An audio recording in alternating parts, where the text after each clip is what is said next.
దివాకరం ఎలాగైనా భాగ్యంతో మాట్లాడి ఈవేళ అరేంజ్ చేసావు అనుకో. అబ్బా ఈడు భాగ్యానికి అవుతాడో లేదు కానీ నాకు మాత్రం వెళ్దాం పదండి. మంచి కాక మీద ఉంది ఏది దొరికితే దుచ్చు కూడా ఏంటి ఏం చెప్పంటారండి.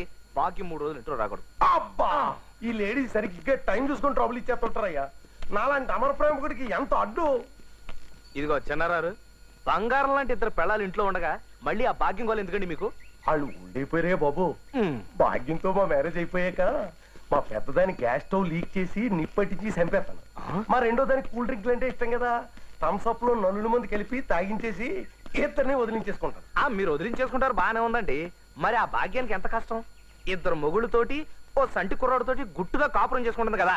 నేనేం తక్కువ తిన్నాను అనుకున్నావా? దానికి వేసాను ప్లాను. ప్లాన్ వేసారా? అబ్బా ఆలకించవయ్యా.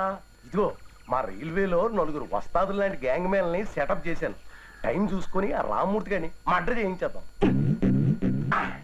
ఆ రాజుని గారిని తమిళనాడులో ఉప్పు నీళ్లు కూడా దొరకని ప్లేస్ కి ట్రాన్స్ఫర్ చేయించేద్దాం. ఆ కుర్రా కొడుకుని రైలు పట్టాల మీద పెట్టి మర్డర్ చేయించేద్దాం. యాక్సిడెంట్ లిస్ట్ లో కొట్టుకుపోతాడు. వస్త్రా ఇదేంటిది? ఇన్ని ఎదవ ప్లాన్లు చేస్తున్నారు కదా. భాగ్యంతో మీరు ముచ్చటగా 3వ ఫ్యామిలీ పెట్టిన తర్వాత మీకు వయసు అయిపోయి భాగ్యం 4వ ఫ్యామిలీ పెట్టిందనుకోండి, అప్పుడు ఏం చేస్తారు?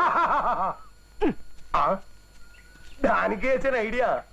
భాగ్యంతో మన శోభనం అయిపోయిన మర్నాడు మనకేటండి మీకు? నాకేనే బాబు. మర్నాడు బ్యూటీ పార్లర్ కని తీసుకెళ్లి గుండు కొట్టించేస్తాను. జుట్టు వచ్చే వరకు చచ్చినట్టు ఇంట్లో పడి ఉంటది కదా. ఈ లోపల గట్టి అండర్స్టాండింగ్ వచ్చేస్తాం. చచ్చేదాకా ఇడిపోం. ఎలా ఉంది ఐడియా? ఇదిగో చిన్నారారు, మీరు ఇన్ని ఐడియాలు చెప్పారు కదా, నేను ఐడియా చెప్పనా? ఏంటో? ఈవేళ భాగ్యం కొడుకు పుట్టినరోజు. ఆ రాజన్ గారు పులిగోర పథకం ఇస్తున్నాడు.